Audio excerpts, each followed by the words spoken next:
नमस्कार, जैसा कि मैं संदीप शर्मा, इस वक्त हम पहुंचे हैं बंडा के मुख्य चौराहे पर। यहां पर आपको बता दें कि किस तरीके से जो कल आदेश आया था कि जिसमें बिना एसएमएस की कंबाइनों और जो एक पराली जलाने को लेकर कल एसडीएम का जो निर्देश आया था, जिसमें 30 सितंबर, हालांकि एनजीटी का पहले ही 2016 में ही जब पास हो गया था कि अगर किसान या कोई भी पराली जलाएगा तो उस पर जुर्माना ठोका जाएगा। उसको लेकर आज किसान नेता और किसान संगठन यहाँ पर मौजूद है। यहाँ पर चौराहे पर आज इन्होंने आज प्रदर्शन करने की बात कही थी कि आज चौराहा जाम करेंगे अगर सरकार नहीं मानती है। हालांकि जिलाधिकारी के आदेश हैं इस पर कि पराली नहीं जलाई जाएगी। और दूसरी बात यह है कि जिलाधिकारी द्वारा जो बिना एसएमएस की जो कंबाइनें हैं वो नहीं चलाई जाएंगी, उस पर लोगों की ये बात है। तो जानते हैं लोगों से कि किस तरीके से यहाँ पर ये लोग खड़े हैं, क्या क्या इन लोगों के बीच में सहमति बन रही है और क्या है इन लोगों का जो मांगे जो हैं इन लोगों की क्या हैं। तो हम बातचीत करने के लिए पहुँचते हैं किसान नेताओं के बीच में, जो किसान यहाँ पर बैठे हैं, लोगों क्या मांगे हैं और किस बात को लेकर यहाँ पर आप लोग बैठे हैं। श्रीमान जी,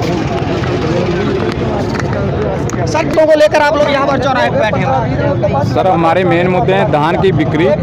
जो हमारा धान गवर्नमेंट प्राइस है, एमएसपी है, वो 1960 रुपये है और हमारा धान बिक रहा है 1200 रुपये। सबसे हमारा लोग मेन मुद्दा हमारा ये है। और आग का हमारा मेन मुद्दा है। और हमारे एसएमएस जो कंबाइनों पे ज़बरदस्ती लगवाए जा रहे हैं वो हमारा मेन मुद्दा है। इन मुद्दों को लेके आज हम बंडा चौराहा पे बैठे हैं। अच्छा, इसके अलावा कोई और समस्या किसी किसान भाई? दिल्ली तो आके सानू इत्थे दसन का नहीं। जी, ये जो खेतों में पराली जलाने का मुद्दा है, ये जो खेतों में पराली जलाने का मुद्दा है, क्योंकि अगर किसान खेत से बाहर पराली निकाल देता है फिर भी उसे 10-5 दिन रुक के फिर उसे आग लगाता है और दुगना उसका खर्चा हो जाता है। वो खेत से पराली इकट्ठी करता है, फिर बाहर फेंकता है, फिर सब करता है। हाई कोर्ट के निर्देश थे कि 2500 रुपये उसे नकद दिए जाएं ताकि वो अपनी लेबर लगा के कर लिया जाए, लेकिन एक भी ऐसा कोई कदम सरकार द्वारा नहीं उठाया गया है। इसलिए हम लोगों ने ये पक्का किया है कि किसी भी कीमत पर हम लोग पराली अब खेतों से उठाएंगे नहीं। ये बात अलग है कि हम लोग नीचे से रिपर नहीं करेंगे, ऊपर जो उसका पुआल रह जाता है थोड़ा थोड़ा, उसी को जलाकर। जब किसान आंदोलन दिल्ली में चालू हुआ था, उसके बाद में जब किसान आंदोलन दिल्ली में चालू हुआ था तो उसके बाद में सीधी सी बातें थी कि पिछली बार जो थी पराली जला ली दी गई थी, उस पर किसी भी अधिकारी ने चू नहीं की। अब की बार कल 30 सितंबर की बात है, कल 30 सितंबर को एसडीएम द्वारा एक आदेश पारित होता है। 30 सितंबर पर, परसों की बात है, उस पर कि पराली जलाने पर मुकदमे दर्ज होंगे। सैटेलाइट पर जो तस्वीरें आई उस पर कई गाँवों के नक्शे भी आए हैं। ठीक है, तो क्या कहीं आपको लगता है इस पर किसान आंदोलन कमजोर है, सरकार हावी हो रही है? नहीं, किसान आंदोलन किसी कीमत पर कमजोर नहीं है।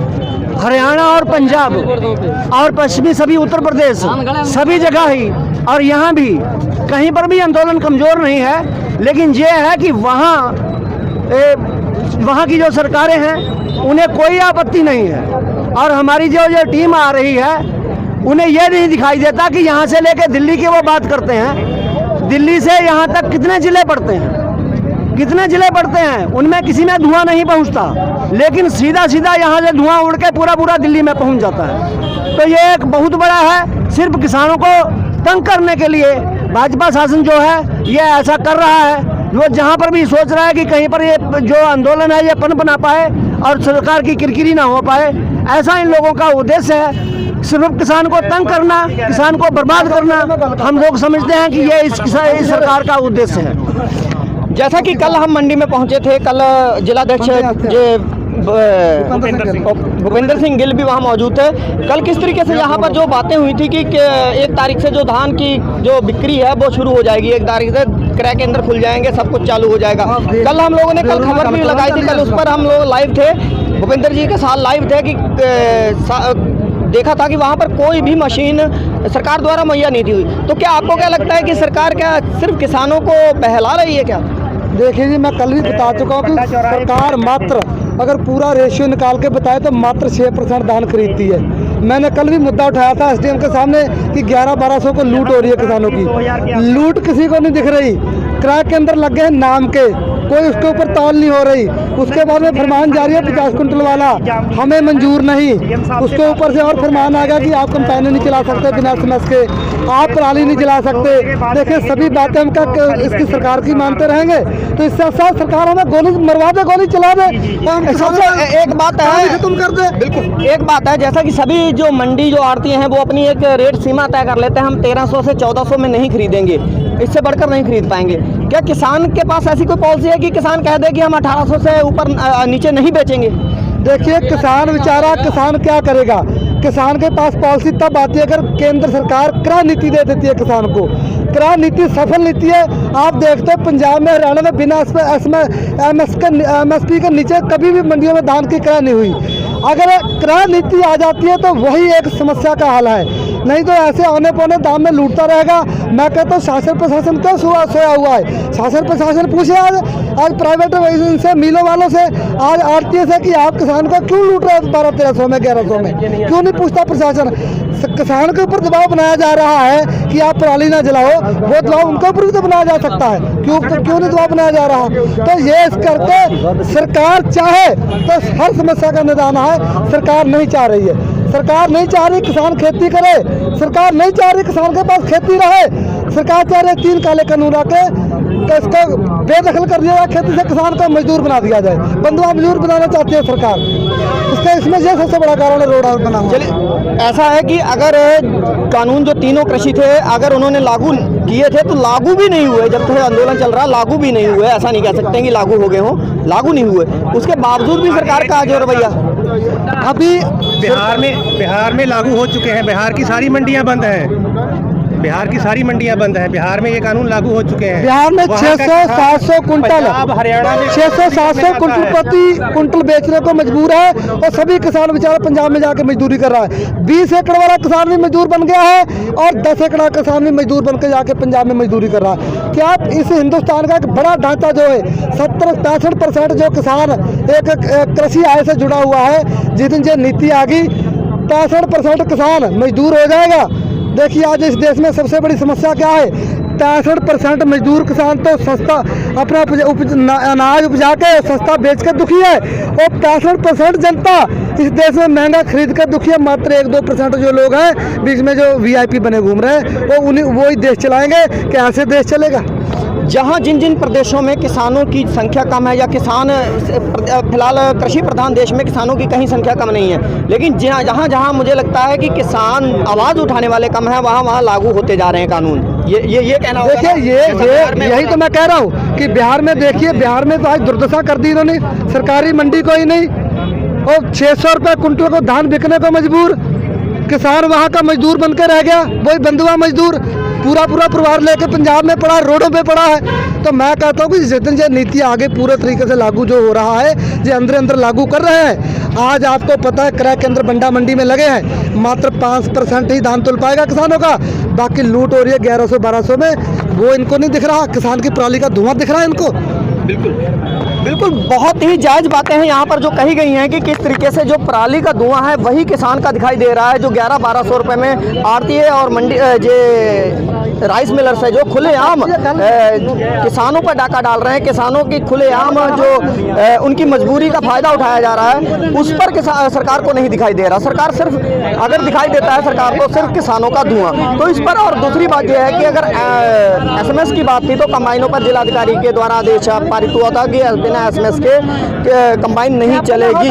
तो यहाँ पर इसीलिए इसी मुद्दे को लेकर यहाँ पर जो किसान संगठन थे, किसान लोग थे, यहाँ पर इसी मुद्दे को लेकर चौराहे पर बैठे हैं। अब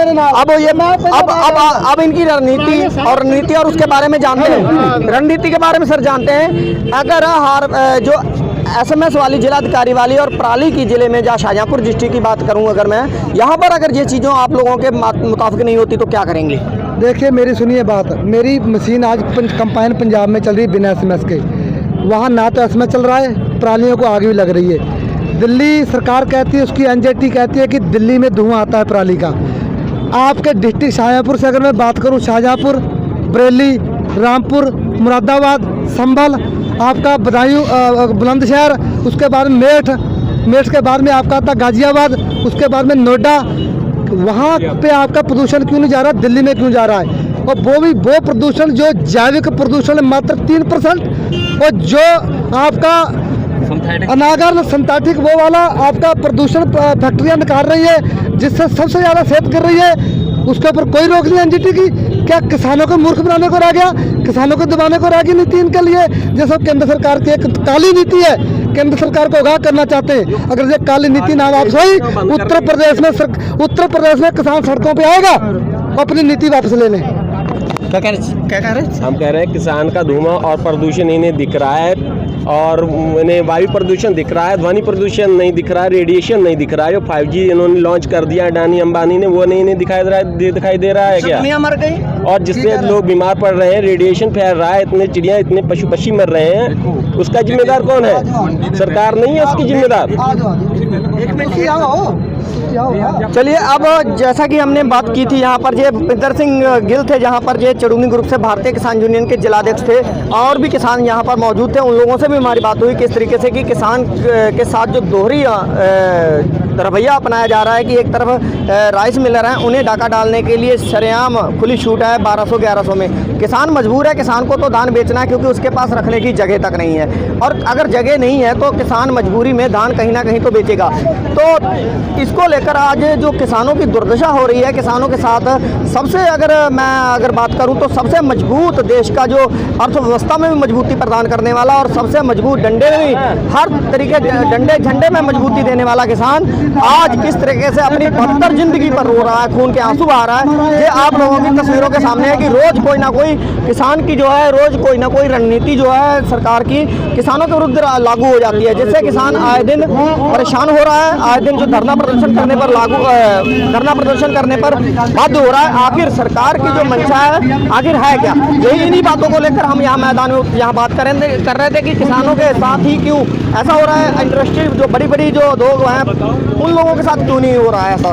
तो ये बहुत बड़ी एक गंभीर समस्या है, क्योंकि देश का सबसे अगर बात करूं मैं देश का प्रधान सबसे ज़्यादा कृषि प्रधान देश भारत देश है, जिसमें अन्नदाता की कदर होनी चाहिए। लेकिन अगर अन्नदाता के साथ इस तरीके से कानून जो बनाए गए हैं, जो कानून बनते जा रहे हैं, लगातार लागू हो रहे हैं, तो इस तरीके से किसानों का दमन बिल्कुल निश्चित है। मैं कैमरामैन सुरजन के साथ Sandeep Sharma, bureau report EBN 7 Bharat समाचार, शाहजहांपुर।